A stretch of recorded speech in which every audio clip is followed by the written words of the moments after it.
साथियों, हम बुलाना चाहेंगे जोरदार तालियों के साथ, जोरदार म्यूजिक के साथ crown ambassador leader Shri Madhav Singh on the stage.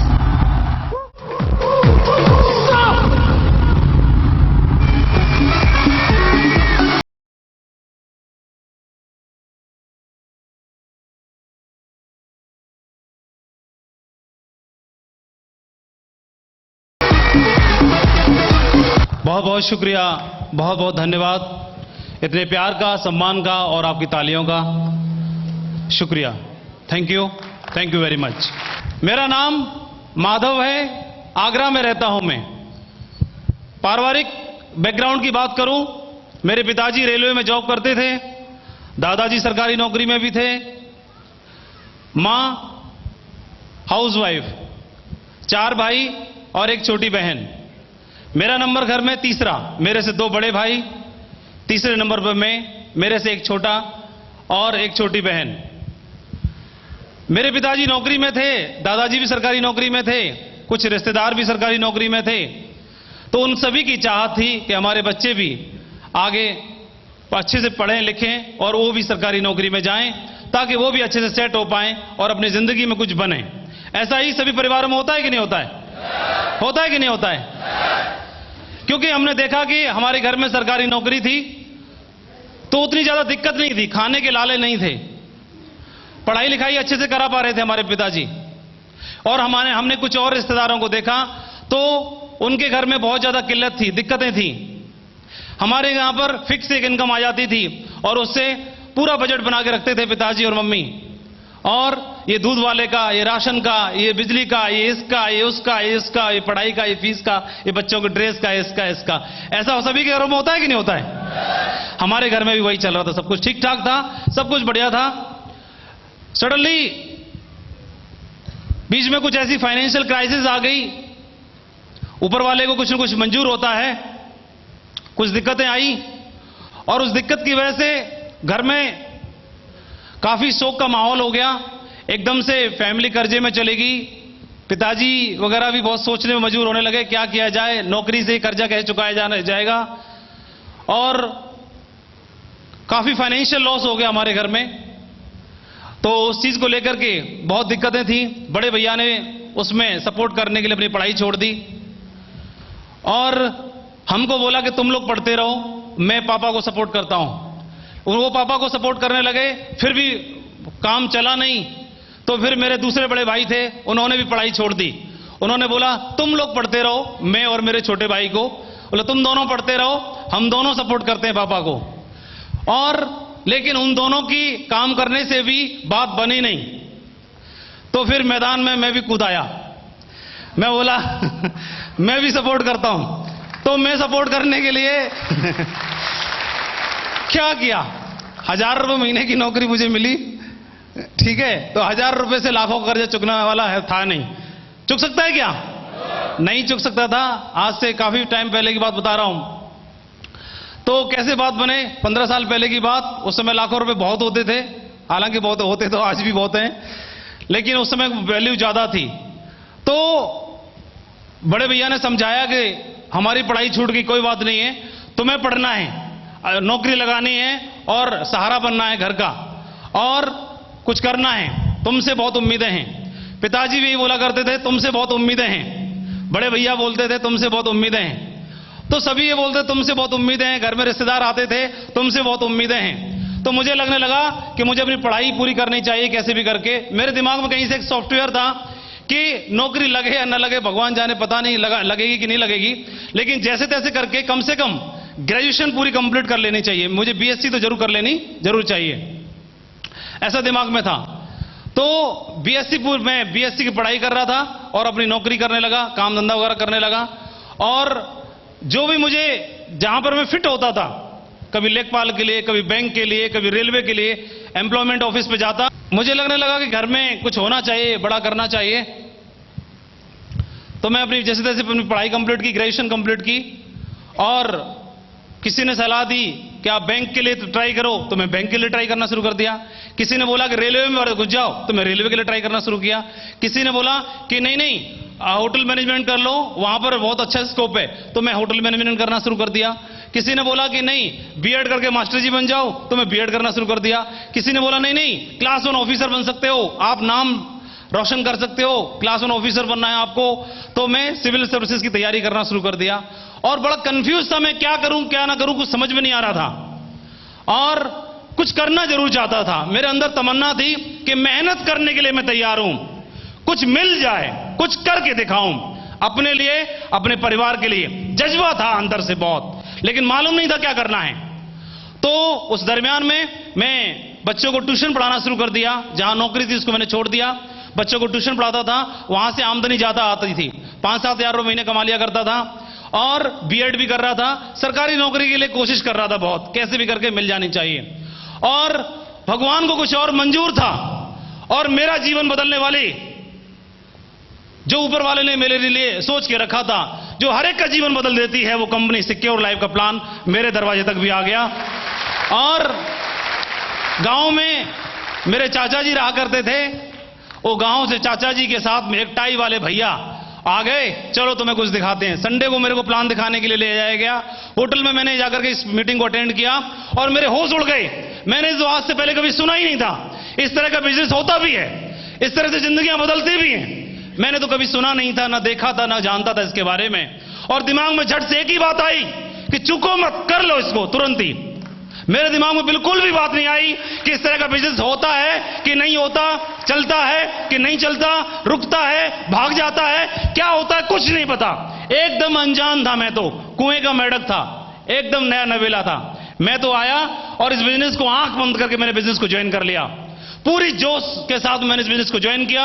और ज्वाइन करते वक्त मुझे खूब मालूम था कि यहां पर बताया जा रहा है कि 2 लोगों की टीम बनानी है, 2 लोगों के साथ आपको बिजनेस की शुरुआत करनी है।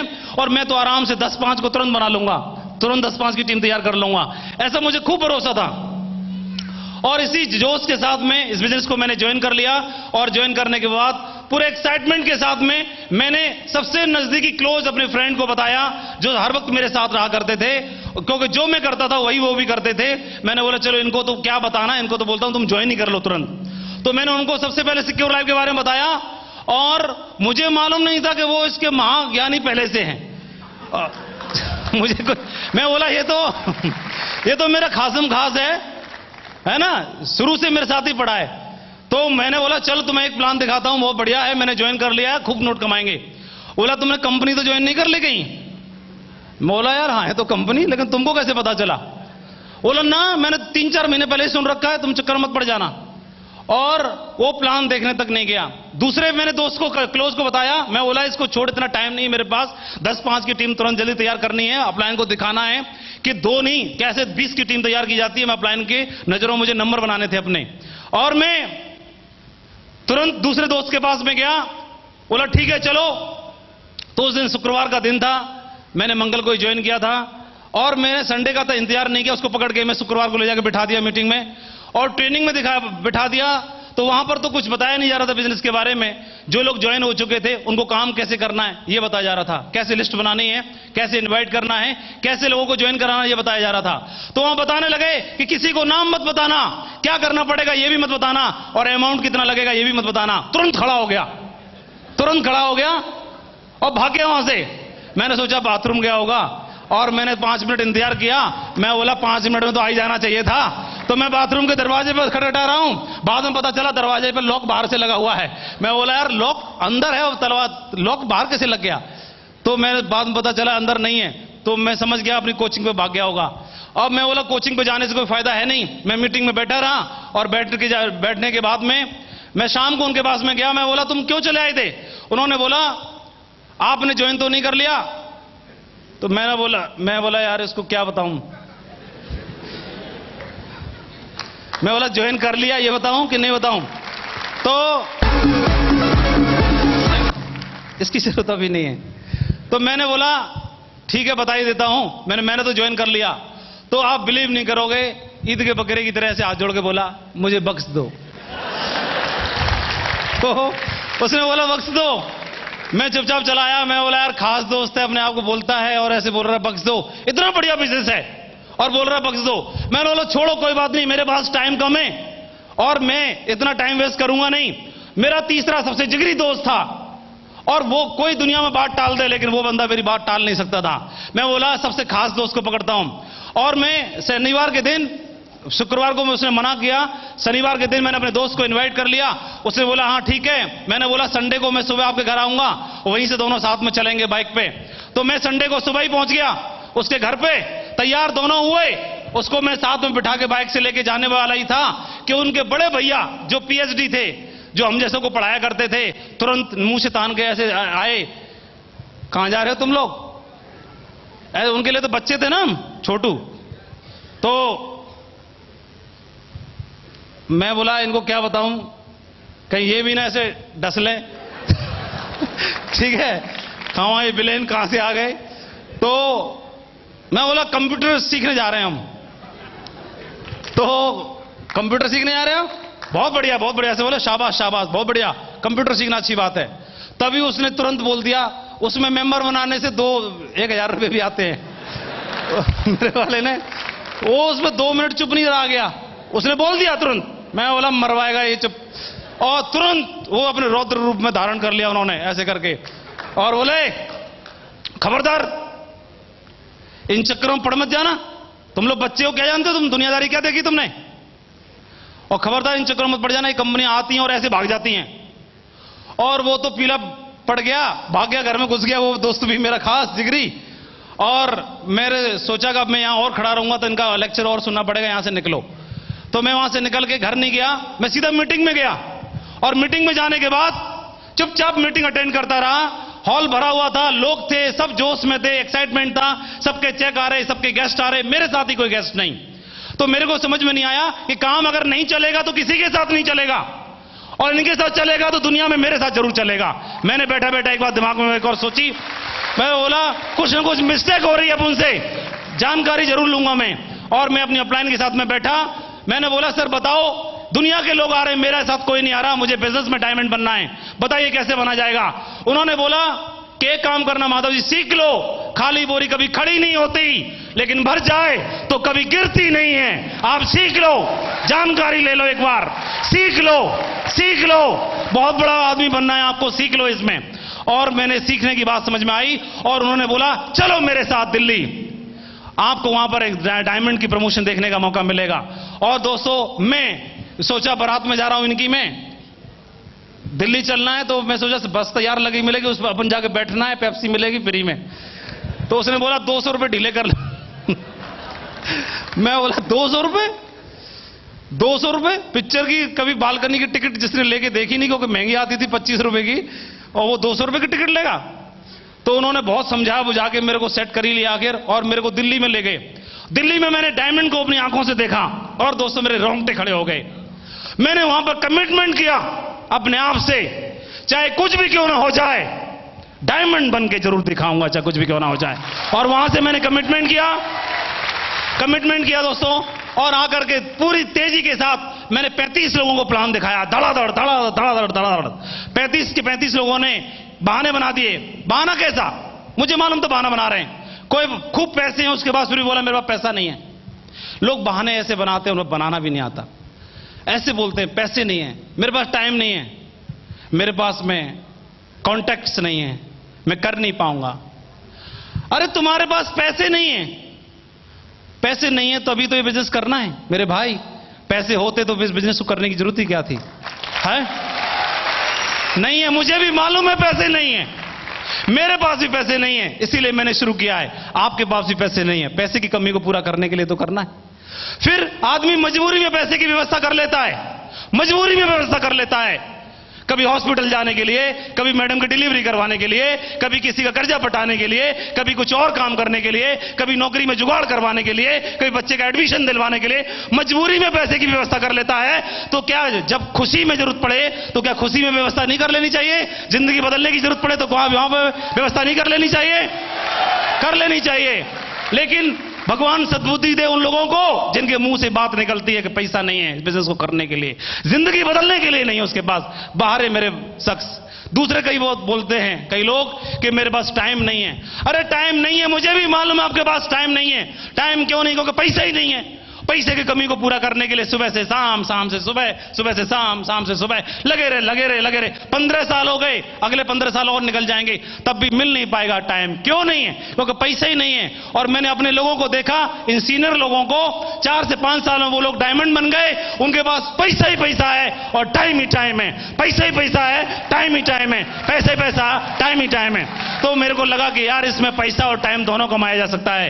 एक बात और, लोगों ने बहाना बनाया, कैसी बातें बोले, हो सकता है जेन्युइन बात हो। उन्होंने बोला कि मेरे पास कांटेक्ट नहीं है, मैं कर नहीं पाऊंगा, मैं कर नहीं पाऊंगा, मैं कर नहीं पाऊंगा, मेरे बस की बात नहीं, हमसे नहीं हुआ। तो अरे आपको कैसे मालूम आप कर नहीं पाओगे? क्या पता आपको आप कर पाओगे कि नहीं कर पाओगे? क्या सचिन तेंदुलकर को मालूम था कि वो एक दिन क्रिकेट का शहंशाह बनेगा? क्या किसी को मालूम था अमिताभ जी को कि वो बॉलीवुड के बादशाह बनेंगे? क्या एम एस धोनी को मालूम था कि वो आने वाले टाइम में किंग बनेगा? क्या किसी को पता था एपीजे अब्दुल कलाम को कि आने वाले समय में वो एक शख्सियत बनेंगे? क्या देश के पीएम सीएम सबको मालूम था कि वो शख्सियत बनेंगे? किसी को नहीं मालूम था। उन्होंने प्रयास किया, प्रयास किया, प्रयास किया, प्रयास किया, प्रयास किया, बन गए वो लोग, शख्सियत बन गए वो लोग, बन गए।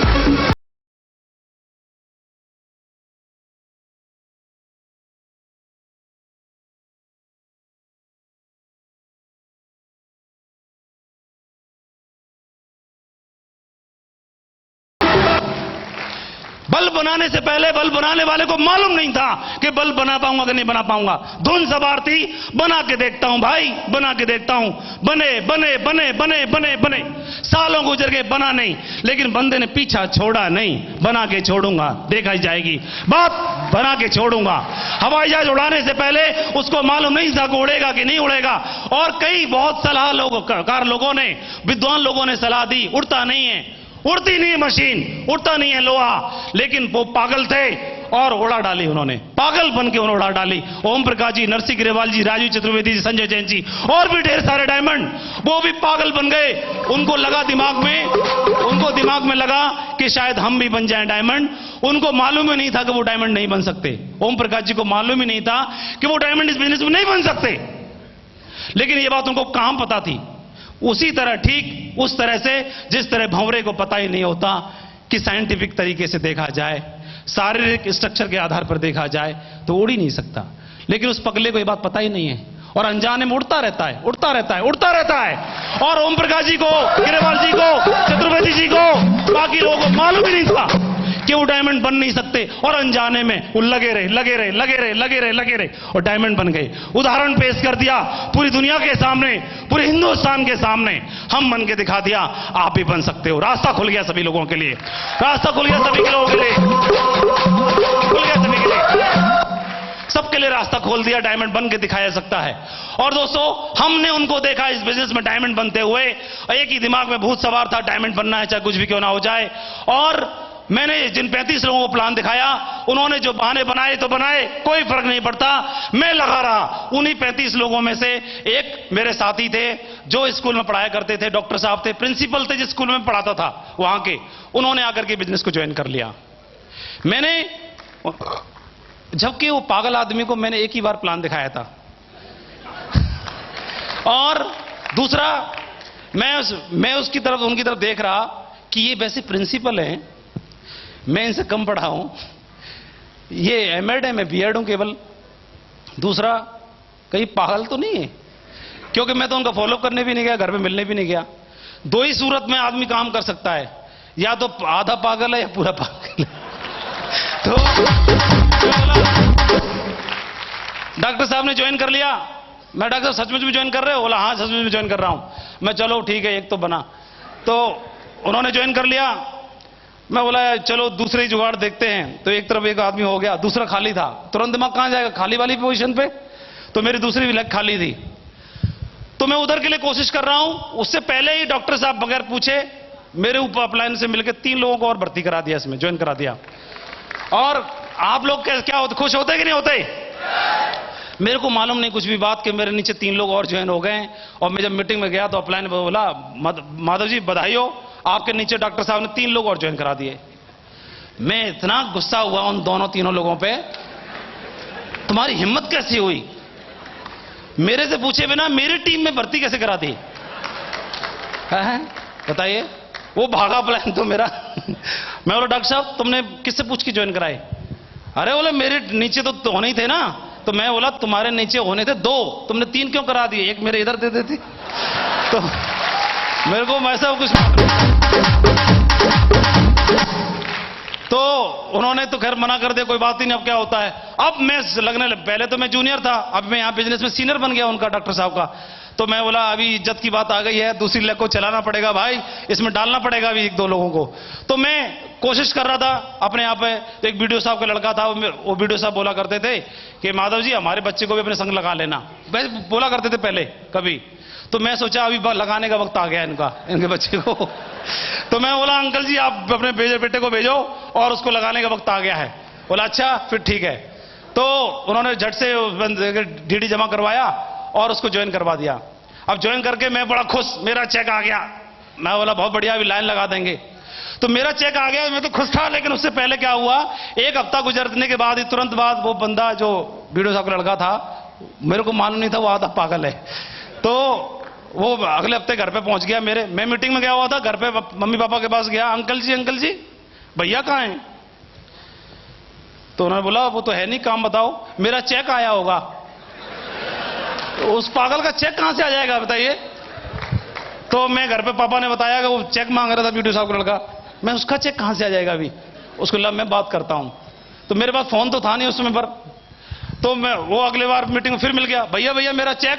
मैं कहा चेक कहां से तुम्हारा चेक आएगा, तुमने ज्वाइन कराया किसी को? तो उन्होंने बोला पापा ने बोला था कि भैया के साथ बस बने रहना, चेक आते रहेंगे। मैं बोला पगला है क्या पूरा? मैं उनको बोला ज्वाइन कराना पड़ता है, नीचे ज्वाइन कराना पड़ता है 2 लोगों को, एक इधर, तब चेक आता है। तो बोला ठीक है भैया फिर आप ज्वाइन करा दो। मैं बोला अच्छा मैं ही ज्वाइन कराने के लिए पैदा हुआ हूं क्या, बकवास कर रहा है। तो मैं बोला आप ज्वाइन कराओ, मैं आपकी मदद करूंगा केवल। बोला नहीं मैं काम तभी करूंगा जब आप मेरे नीचे 2 ज्वाइन करा दोगे। अब जब देखो मैं अपना काम तो भूल गया, वो जब देखो मेरे से चेक मांगता रहता। बोला मेरे नीचे 2 हुए क्या? जब देखो वो मेरे घर के पास ही रहता था, मेरा घर पहले पड़ता था, आगे जाके उसका घर पड़ता था आधा किलोमीटर पे। तो पहले रास्ते में मेरा ही घर पड़ता था, मेरे घर पे ही आके टोकता था कि भैया मेरा 1 हो गया क्या, ऐसे बोली शकल बना करके मेरा 1 हो गया क्या। मेरे को बोला भगवान ये तो एक बंदे को आपने दिया और कैसे पागल को दे दिया, इससे अच्छा तो नहीं होता तो ठीक था, नहीं ज्वाइन होता तो ही ठीक था, मैं तो फंस गया उल्टा। तो अब मैं टॉर्चर होने लगा उस बात बंदे से। मैं बोला भगवान बचाओ, उसकी शकल देखता मैं गायब हो जाता। मैं बोला भगाओ इसे, अभी क्या किया जाए। तो मैं उस टॉर्चर से बचने के चक्कर में बोला इसके नीचे भाई ज्वाइन कराओ, नहीं मेरा खून पी जाएगा।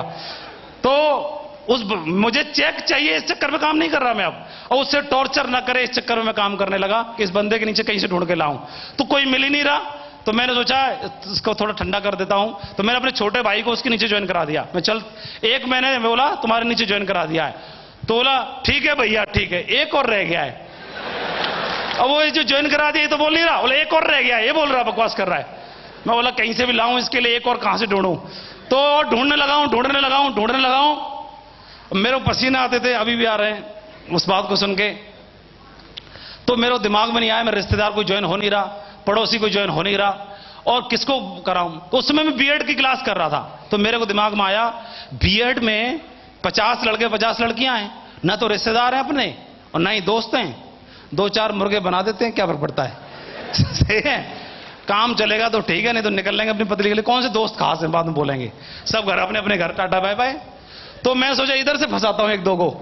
और बीएड क्लास में मैं ढूंढता, क्लास में अब जाता था इसलिए नहीं आता था कि क्लास अटेंड करनी है, ये सोचता सबसे भोला वाला कौन है जो मेरी बातों में आ जाए। मतलब कई चालाक टाइप के भी रहते हैं ना, बोला वो तो मानेंगे नहीं। तो मैं 2-4 वैसे भोले वाले लोगों को ढूंढा करता था। हमारे 5-7 लोगों का ग्रुप था, तो उसी ग्रुप में से मैंने एक पे हाथ रखा, तो उनको जानकारी देने की कोशिश की। तो वो टालते रहे, 1 बार 2 बार 3 बार, 1-1.5 महीने तक टालते रहे।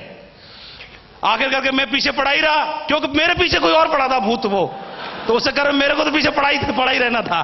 सही है, क्यों? तो मेरे को तो पीछे पड़ना ही था, तो क्योंकि मेरे पीछे जो पड़ा हुआ था, तो मैं पीछे पड़ा रहा। और आखिरकार वो मान ही गए शख्स मेरी बात को, और प्लान देखने के लिए मंजूर कर लिया। और प्लान देखा तो मैं इस सोच करके प्लान दिखाया था कि कैसे भी इसको ज्वाइन करा के उससे पीछे छुड़ाऊं। लेकिन दोस्तों, इसको ज्वाइन करा के बिजनेस में लाखों की टीम बन गई। वो आपके सामने वो शख्स विजयपाल जी के रूप में यहां पर क्राउन बन के बैठे हुए हैं।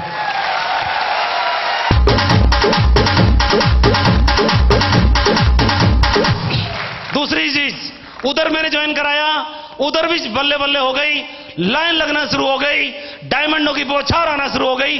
5 साल में मैं डायमंड बन गया। डायमंड बना, घर में खूब खुशियां, कर्जे की बात छोड़ो, काला कर्जे को जड़ से उखाड़ के फेंक दिया, सब का खत्म खत्म खल्लास, घर में पैसे करता, ऐसे करके घर में कार, मोटरसाइकिल, ये वो, पक्का मकान, ये मकान, वो मकान। पहले पिताजी थे तो सारा खर्चा हमारी पढ़ाई पे किया करते थे, तो हम लोग कच्चे मकान में रहते थे। तो 1-2 रिश्तेदार वगैरह जो समझदार टाइप के रिश्तेदार होते हैं, तो पीछे बोलते होंगे तो मुझे मालूम नहीं, एक बार मेरे सामने ही बोल दिया कि तुम्हारे बाप ने क्या कर लिया है, नौकरी है, एक पक्का कमरा नहीं बनवा सके।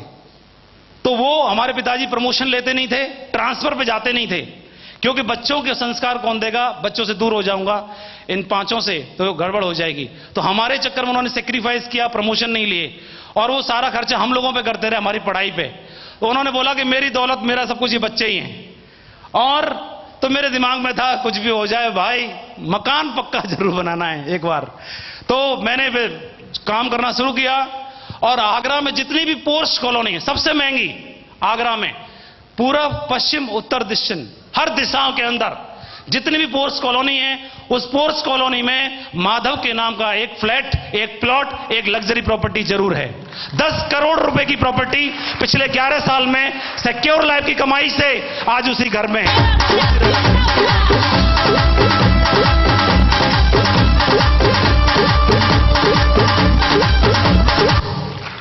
सबके ताले लग गए, सब कुछ हो गया। मैं डायमंड बनने का सपना देखा था, मेरे को कई लोगों ने सलाह दी, डायमंड भाई डायमंड, हंसते थे। डायमंड दूर से देखने की चीज होती है, बनने के लिए नहीं होते, ठीक है, इतने ऊंचे मत उड़ो। डायमंड बनने के लिए नहीं होता, ऊंचे उड़ने के लिए नहीं होता, दूर से देखने के लिए होता है। विरले लोग होते हैं, इक्का दुक्का होंगे और कैरियर बर्बाद हो जाएगा, जिंदगी बर्बाद हो जाएगी, बनने के लिए सोच भी मत लेना। जिसको ये सलाह दी मैंने ध्यान नहीं दिया, मैंने सिर्फ ऊपर वाले का धन्यवाद, भगवान का धन्यवाद, मेरे घर वालों का धन्यवाद, पेरेंट्स का, सिक्योर लाइफ के डायरेक्टर्स का बहुत बहुत धन्यवाद, मेरे सभी अपलाइनों का बहुत बहुत धन्यवाद, और इस शानदार सिस्टम को बनाने के लिए, शानदार ऑर्गेनाइजेशन को बनाने के लिए, शानदार टीम मेरे साथ में सभी लीडर्स का बहुत बहुत धन्यवाद, शानदार टीम बनाने के लिए। उसी के साथ में न बोलो बल्कि वो डायमंड बना, उसके साथ में 100 डायमंड्स का क्लब कंप्लीट होने के लिए जा रहा है, 100 डायमंड। Thank you. मैं ही अकेले 8 लाख रुपए महीने का नहीं कमाता, 1 करोड़ 4 लाख रुपए महीने न बल्कि मैं कमाता हूं। मेरी टीम में बैठे हुए यहां पर सभी डायमंड्स आज इस इनकम को ले रहे हैं, और अपनी जिंदगी में वो सब शान और शौकत की जिंदगी जी रहे हैं। ये बिजनेस बहुत खूबसूरत है। इस बिजनेस में समृद्धि, संपत्ति, समय और सम्मान, ये चारों चीजों को का समागम मिलता है, जिंदगी में सारी चीजें हो जाती हैं। मैं जब छोटा था तो आगरा में एयरफोर्स का मेला लगता था। जो लोगों ने हवाई जहाज नहीं देखा वो 1 किलोमीटर दूर से हवाई जहाज देख लें। तो 5 रुपए की टिकट लेके बड़े भैया मुझे लेके गए, चल तेरे को हवाई जहाज दिखा के लाता हूं। तो हवाई जहाज देखने के लिए जाली में से 1 किलोमीटर दूर से, वो खराब वाले खड़े रहते हैं उधर वो खड़ा है दूर से, तो दूर से भी छोटा ही लग रहा था, 1 किलोमीटर दूर से। तो बोला इतना ही छोटा होता है, इसमें कितने लोग आते होंगे? बोला जो भी आते होंगे। कौन सा भैया बैठे थे उनको पता था इसमें कितने आते। तो ऐसे दूर से देखा था, भगवान जाने। लेकिन ऐसे साधारण से परिवार के लोगों को भी खूब देश विदेश की यात्राएं हो रही हैं, खूब फ्लाइट से जर्नी हो रही हैं, खूब जिंदगी में शान और शौकत है। 26,666 रुपए पर डे की आमदनी है भाई साहब, ठीक है जी। थोड़ी देर और 26,666 रुपए महीने में नहीं, हर दिन की आमदनी है भाई साहब। राउंड फिगर में अगर लगाते हैं तो दिन में 24 घंटे वर्सेस 24,000, 1 घंटे का 1,000। रात को पिक्चर देखने गए थे तो थिएटर में 3 घंटे रुके, लोग खर्च करके आते हैं, अकाउंट में 3,000 रुपए जमा हो गए भाई साहब। ऐसे बिजनेस में हैं हम। और होटल में बाथरूम बहुत अच्छा होता है, आप सबको पता ही है। 1 घंटे नहाने में लगता है वक्त, और गर्म पानी से नहाते हैं, शावर लेते हैं, और जब बाहर निकलते हैं तो 1000 रुपए जमा हो चुके होते हैं खाते में। पर डे 1000, पर घंटे 1000 रुपए कमाने की वाली अपॉर्चुनिटी में काम कर रहे हैं। न बल्कि पैसा है और सम्मान है, लोगों का प्यार बहुत ज्यादा है। बहुत शानदार टीम है पूरे हिंदुस्तान में। एक उदाहरण से बताना चाहूंगा। एक व्यक्ति था, एक फैक्ट्री में काम किया करता था, इंजीनियर था, मैकेनिक था, और अचानक उसे पता चला कि उस फैक्ट्री का जो फ्रीजर प्लांट है उसमें कोई मिस्टेक हो गई, प्रॉब्लम हो गई है, तो सही करना है। इतना कमिटेड था वो बंदा, तो फ्रीजर प्लांट के अंदर एंटर कर गया और उसको ठीक करने में लग गया, और जब तक ठीक हो नहीं गया तब तक वहां से निकला नहीं। इस कार्य में उसको करीब 5 घंटे का वक्त लग गया, और तो उसे पता ही नहीं चला कब शाम हो गई और कब फैक्ट्री बंद हो गई। फैक्ट्री बंद हो गई, उसने देखा घड़ी में रात के 10 बज गए, और फैक्ट्री तो 6 बजे बंद हो गई, ताला लग गया। पूरे 500 लोगों का स्टाफ फैक्ट्री बंद करके चला गया।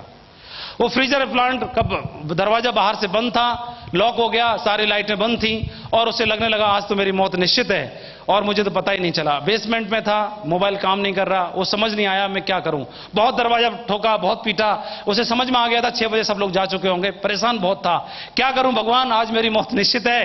और सबसे दुख तो इस बात का है कि मेरे अंतिम समय में मैं अपने परिवार के साथ भी नहीं रह पाऊंगा।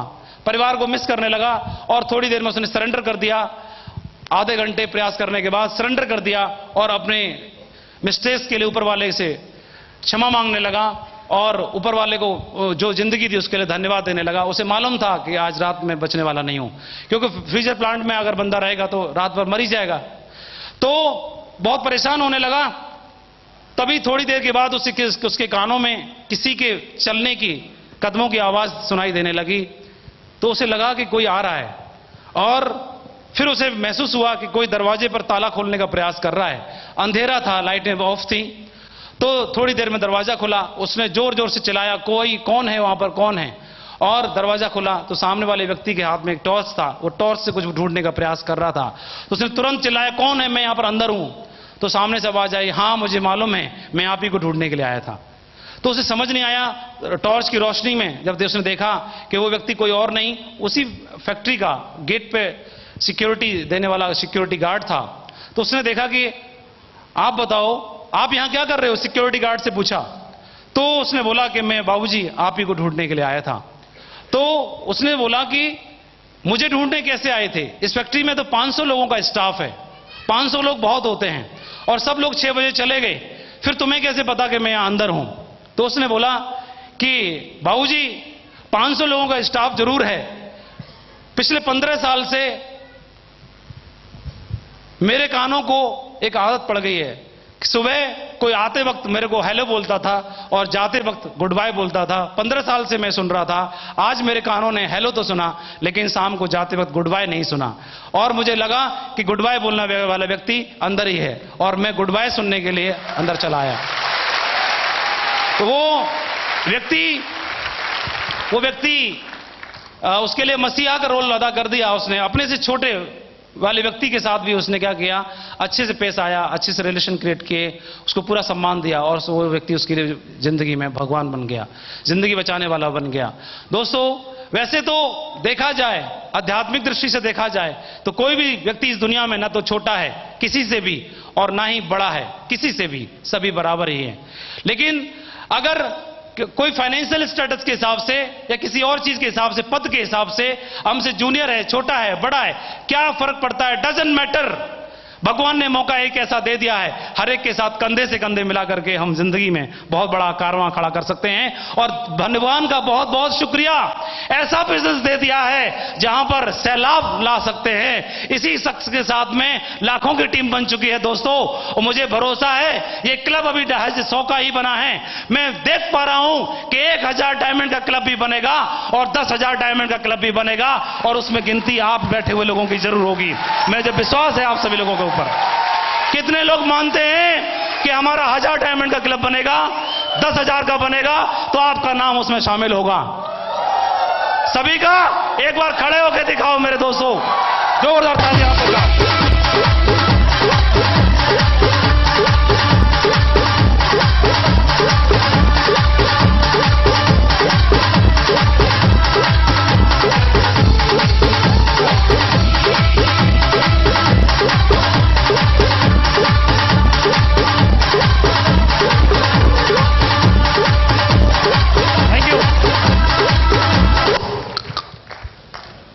थैंक यू वेरी मच, बैठ जाइए। हो गए तैयारी?